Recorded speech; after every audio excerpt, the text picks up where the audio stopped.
espécie que sabe. Do Homo sapiens, a crise da razão, de Viviane Mosé.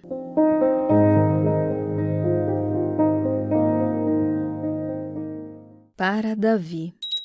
Temos necessidade da arte, mas só precisamos de uma parte do saber. Nietzsche, fragmento póstumo.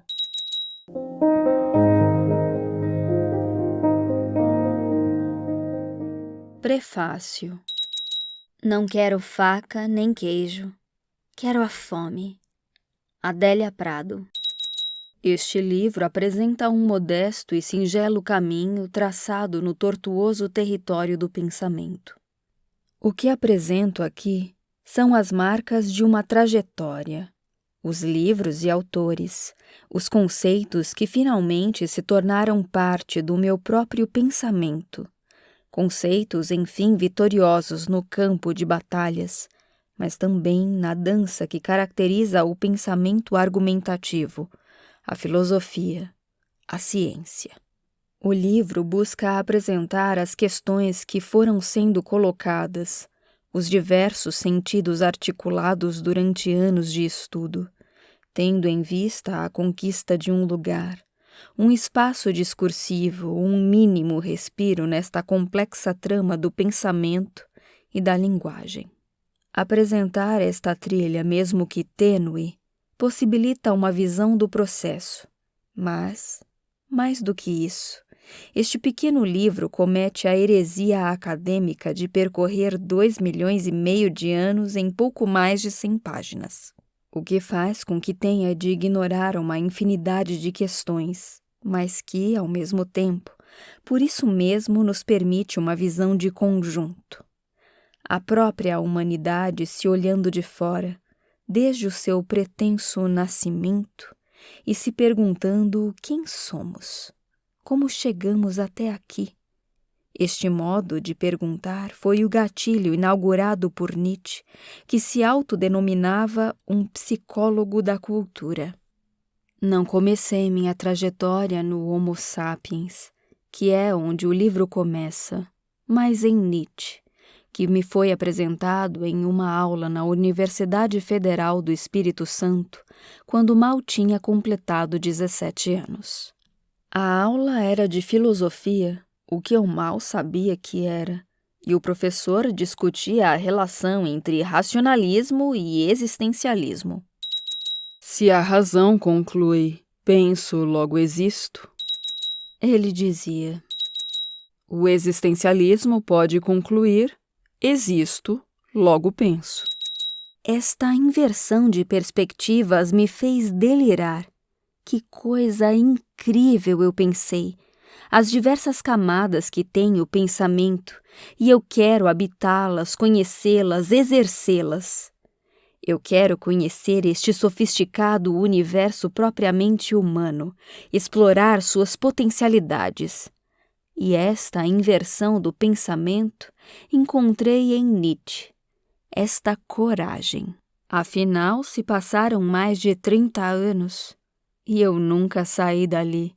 Daquela sala de aula, daquela pergunta, daquele lugar de onde nasce a pergunta. Fiquei com a fome em si, fiquei com o vazio na alma que anseia por respostas e por sempre novas perguntas. Restou a vontade de construir este ambiente, de revisitar esta tensão entre a vida e pensamento. Este aperto no peito, esta alegria que nasce da coragem de conviver com aquilo que a humanidade produziu de melhor. Sua arte, sua cultura, seu universo conceitual e simbólico. Esta tentativa de retorno reacende uma busca que ainda hoje permanece, no momento em que escrevo este livro. A alegria e a ousadia de pensar, a coragem de colocar tudo em questão com o objetivo de abrir espaço para o novo, para o que vem, para o agora, o instante, o presente. A espécie que sabe propõe uma linha provisória e pontilhada, constituída antes de tudo por pausas, que parte do Homo sapiens sapiens com sua consciência da morte e busca chegar até aqui, este presente esgarçado e tenso em que vivemos. Esta busca é um retorno ao que teria sido o nosso princípio, mas sabemos que não há começos, especialmente se partem de um ponto. O que temos é um campo de forças, uma rede de tensões que eternamente se transmuda. É em busca, portanto, não de um princípio, mas destes campos que nos constituíram que este livro se lança. Quem somos é a pergunta, ou o que nos tornamos? Parto da consciência como desdobramento moral, a virtualidade da memória que agora nos permite ver a nós mesmos de fora, nos avaliar. Somos mortais. É a primeira consequência da consciência. Discuto a aquisição de limites por esta consciência e o nascimento dos princípios e valores como ordenação das condutas. A partir daí, apresento os 2 primeiros modos de relacionamento deste conjunto de valores: palavras, discursos que vão surgindo.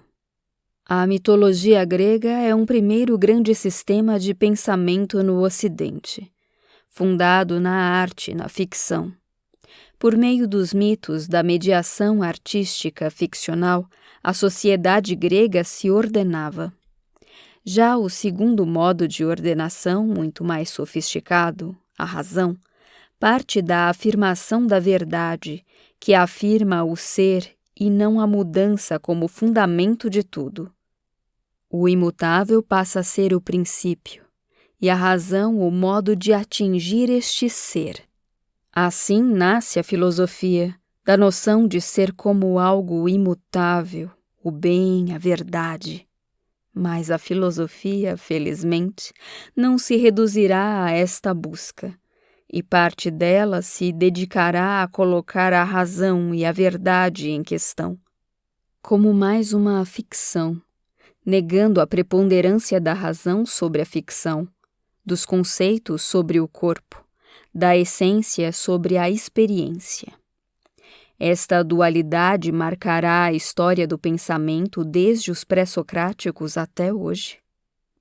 Este pensamento é rapidamente esboçado aqui, quando apresento um conceito ampliado de razão.